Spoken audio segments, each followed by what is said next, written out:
আমি কিংবদন্তির কথা বলছি, আমি আমার পূর্বপুরুষের কথা বলছি। তার করতলে পলিমাটির সৌরভ ছিল, তার পিঠে রক্ত জবার মতো ক্ষত ছিল। তিনি অতিক্রান্ত পাহাড়ের কথা বলতেন, অরণ্য এবং সাপদের কথা বলতেন, পতিত জমি আবাদের কথা বলতেন। তিনি কবি এবং কবিতার কথা বলতেন। জিহ্বায় উচ্চারিত প্রতিটি সত্য শব্দ কবিতা, কর্ষিত জমির প্রতিটি শস্য দানা কবিতা। যে কবিতা শুনতে জানে না সে ঝড়ের আর্তনাদ শুনবে, যে কবিতা শুনতে জানে না সে দিগন্তের অধিকার থেকে বঞ্চিত হবে, যে কবিতা শুনতে জানে না সে আজন্মকৃত দাস থেকে যাবে। আমি উচ্চারিত সত্যের মতো স্বপ্নের কথা বলছি, উনুনের আগুনে আলোকিত একটি উজ্জ্বল জানালার কথা বলছি। আমি আমার মায়ের কথা বলছি। তিনি বলতেন, প্রবাহমান নদী যে সাঁতার জানে না তাকেও ভাসিয়ে রাখে। যে কবিতা শুনতে জানে না সে নদীতে ভাসতে পারে না, যে কবিতা শুনতে জানে না সে মাছের সঙ্গে খেলা করতে পারে না, যে কবিতা শুনতে জানে না সে মায়ের কোলে শুয়ে গল্প শুনতে পারে না। আমি কিংবদন্তির কথা বলছি, আমি আমার পূর্বপুরুষের কথা বলছি, আমি বিচলিত স্নেহের কথা বলছি, গর্ভবতী বোনের মৃত্যুর কথা বলছি। আমি আমার ভালোবাসার কথা বলছি। ভালোবাসা দিলে মা মারা যায়, যুদ্ধ আসে, ভালোবেসে মায়ের ছেলেরা যুদ্ধে চলে যায়। আমি আমার ভাইয়ের কথা বলছি। যে কবিতা শুনতে জানে না সে সন্তানের জন্য মরতে পারে না, যে কবিতা শুনতে জানে না সে ভালোবেসে যুদ্ধে যেতে পারে না, যে কবিতা শুনতে জানে না সে সূর্যকে হৃৎপিণ্ডে ধরে রাখতে পারে না। আমি কিংবদন্তির কথা বলছি, আমি আমার পূর্বপুরুষের কথা বলছি। তার পিঠে রক্ত জবার মতো ক্ষত ছিল, কারণ তিনি কৃতদাস ছিলেন। আমরা কি তার মতো কবিতার কথা বলতে পারবো? আমরা কি তার মতো স্বাধীনতার কথা বলতে পারবো? তিনি মৃত্তিকার গভীরে কর্ষণের কথা বলতেন, অবগাহিত ক্ষেত্রে পরিচ্ছন্ন বীজ বপনের কথা বলতেন, গাভীর মতো দুগ্ধবতী শস্যের পরিচর্যার কথা বলতেন। তিনি কবি এবং কবিতার কথা বলতেন। যে কর্ষণ করে তার প্রতিটি শ্বেত বিন্দু কবিতা, কর্ষিত জমির প্রতিটি শস্য দানা কবিতা। যে কবিতা শুনতে জানে না শস্যহীন প্রান্তর তাকে পরিহাস করবে, যে কবিতা শুনতে জানে না মাতৃস্তন্য থেকে বঞ্চিত হবে, যে কবিতা শুনতে জানে না সে আজন্ম ক্ষুধার্ত থেকে যাবে। যখন প্রবঞ্চক ঘুষস্বামীর প্রচন্ড দাবাদাহ আমাদের শস্যকে বিপর্যস্ত করল, তখন আমরা শ্রাবণের মেঘের মধ্যে যূথবদ্ধ হলাম। বর্ষণের স্নিগ্ধ প্রলেপে মৃত্তিকা সঞ্জীবিত করলাম, বার্ষিক্ত ভূমিকে পরিচ্ছন্ন বীজ বপন করলাম, সুঘটিত শ্বেত বিন্দুর মতো শস্যের সৌকর্য অবলোকন করলাম এবং এক অবিশ্বাস্য অঘ্রাণ অনিশ্বাস গ্রহণ করলাম।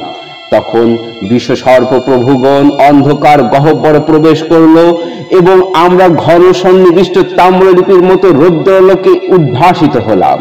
তখন আমরা সমবেত কণ্ঠে কবিতাকে ধারণ করলাম। দিগন্ত বিদীর্ণ করা বজ্রের উদ্ভাসন কবিতা, রক্ত জবার মতো প্রতিরোধের উচ্চারণ কবিতা। যে কবিতা শুনতে জানে না পরবৃত্তের গ্লানি তাকে ভুলুণ্ঠিত করবে, যে কবিতা শুনতে জানে না অভ্যুত্থানের উচ্ছ্বাস তাকে নত জানু করবে, যে কবিতা শুনতে জানে না পলিমাটির সৌরভ তাকে পরিত্যাগ করবে। আমি কিংবদন্তির কথা বলছি, আমি আমার পূর্বপুরুষের কথা বলছি। তিনি স্বপ্নের মতো সত্য ভাষণের কথা বলতেন, সুপ্রাচীন সঙ্গতের আশ্চর্য ব্যাপ্তির কথা বলতেন। তিনি কবি এবং কবিতার কথা বলতেন। যখন কবিকে হত্যা করা হলো, তখন আমরা নদী ও সমুদ্রের মোহনার মতো সভ্যত্রে সম্মিলিত হলাম, প্রজ্বলিত সূর্যের মতো অগ্নিগর্ভ হলাম, ক্ষিপ্রগতি বিদ্যুতের মতো ত্রিভুবন পরিভ্রমণ করলাম এবং হিংস্র ঘাতক নতজানু হয়ে কবিতার কাছে প্রাণ ভিক্ষা চাইল। তখন আমরা দুঃখকে এবং ক্রোধকে আনন্দিত করলাম। নদী এবং সমুদ্রে মোহনার মতো সম্মিলিত কণ্ঠস্বর কবিতা, অদমিত ক্রোধের আনন্দিত উচ্চারণ কবিতা। যে কবিতা শুনতে জানে না সে তরঙ্গের সৌহার্দ্য থেকে বঞ্চিত হবে, যে কবিতা শুনতে জানে না নিঃসঙ্গ বিষাদ তাকে অভিশপ্ত করবে, যে কবিতা শুনতে জানে না সে মুক ও বধির থেকে যাবে। আমি কিংবদন্তির কথা বলছি, আমি আমার পূর্বপুরুষের কথা বলছি। তার পিঠে রক্ত জবার মতো ক্ষত ছিল, আমি এক গুচ্ছ রক্ত জবার কথা বলছি। আমি জলোচ্ছ্বাসের মতো অভ্যুত্থানের কথা বলছি, উৎক্ষিপ্ত নক্ষত্রের মতো কমলের চোখের কথা বলছি, প্রস্ফুটিত পুষ্পের মতো সহস্র ক্ষতের কথা বলছি। আমি নিরুদ্দিষ্ট সন্তানের জননীর কথা বলছি। আমি বর্ণমান মৃত্যু এবং স্বাধীনতার কথা বলছি। যখন রাজশক্তি আমাদের আঘাত করলো, আমরা প্রাচীন সঙ্গীতের মতো ঋজু এবং সংহত হলাম। পর্বত শৃঙ্গের মতো মহাকাশটা স্পর্শ করলাম। দিক চক্রবালের মতো দীর্ঘ এবং দীর্ঘতর হলাম এবং শ্বেত সন্ত্রাসকে সমূল উৎপাটিত করলাম। তখন আমরা নক্ষত্রপিণ্ডের মতো উজ্জ্বল এবং প্রশান্ত হলাম। উৎক্ষিপ্ত নক্ষত্রের প্রস্ফুটিত ক্ষতচিহ্ন কবিতা, স্পর্ধিত মধ্যাহ্নের আলোকিত উন্মোচন কবিতা। যে কবিতা শুনতে জানে না সে নীলিমাকে স্পর্শ করতে পারে না। যে কবিতা শুনতে জানে না সে মধ্যাহ্নের প্রদীপ্ত হতে পারে না। যে কবিতা শুনতে জানে না সে সন্ত্রাসের প্রতিহত করতে পারে না। আমি কিংবদন্তির কথা বলছি, আমি আমার পূর্বপুরুষের কথা বলছি, আমি শ্রমজীবী মানুষের উদ্বেল অভিযাত্রার কথা বলছি, আদিবাস অরণ্যের অনার্য সংহতির কথা বলছি, শৃঙ্খলিত বৃক্ষের ঊর্ধ্বমুখী অহংকারের কথা বলছি। আমি অতীত এবং সমকালের কথা বলছি। শৃঙ্খলিত বৃক্ষের ঊর্ধ্বমুখী অহংকার কবিতা, আদিবাস অরণ্যের অনার্য সংহতি কবিতা। যে কবিতা শুনতে জানে না যুথভ্রষ্ট বিশৃঙ্খলা তাকে বিপর্যস্ত করবে। যে কবিতা শুনতে জানে না বিভ্রান্ত অবক্ষয় তাকে দৃষ্টিহীন করবে। যে কবিতা শুনতে জানে না সে আজন্ম হীনমন্য হয়ে থাকবে। যখন আমরা নগরীতে প্রবেশ করলাম তখন চতুর্দিকে ক্ষুধা, নিঃসঙ্গ, মৃত্তিকা, শস্যহীন ফলবতী বৃক্ষরাজি, নিষ্ফল এবং ভাসমান ভূখণ্ডের মতো ছিন্নমূল মানুষেরা ক্ষুধার্ত।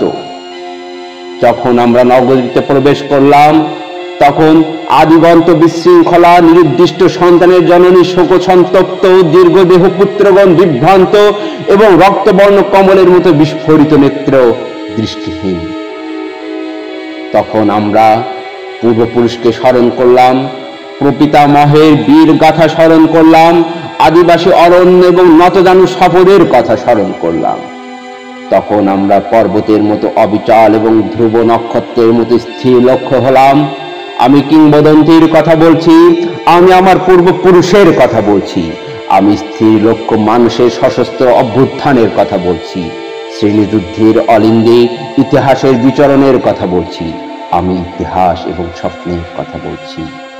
স্বপ্নের মতন সত্য ভাষণ ইতিহাস, ইতিহাসের আনন্দ অভিজ্ঞান কবিতা। যে বিনিদ্র সে স্বপ্ন দেখতে পারে না, যে অসুখী সে কবিতা লিখতে পারে না, যে উদ্গত অঙ্কুরের মতো আনন্দিত সে কবি, যে সত্যের মতো স্বপ্ন ভাবি সে কবি। যখন মানুষ মানুষকে ভালোবাসবে তখন প্রত্যেকে কবি। আমি কিংবদন্তির কথা বলছি, আমি আমার পূর্বপুরুষের কথা বলছি, আমি বিচলিত বর্তমান এবং অন্তিম সংগ্রামের কথা বলছি। খণ্ডযুদ্ধের বিরতিতে আমরা ভূমিকর্ষণ করেছি, হত্যা এবং ঘাতকের সংকীর্ণ ছায়াপথে পরিচ্ছন্ন বীজ বপন করেছি এবং প্রবাহমান নদীর সুকুমার দাক্ষিণ্যে শস্যের পরিচর্যা করেছি। আমাদের মুখাবয়ব অসুন্দর কারণ বিকৃতির প্রতি ঘৃণা মানুষকে কুচ্ছিরি করে দেয়। আমাদের কণ্ঠস্বর রূঢ় কারণ অন্যায়ের বিরুদ্ধে ক্ষোভ কণ্ঠকে কর্কশ করে তোলে। আমাদের পৃষ্ঠদেশে নক্ষত্র চিহ্ন, ক্ষত চিহ্ন কারণ উচ্চারিত শব্দ আশ্চর্য বিশ্বাসঘাতক।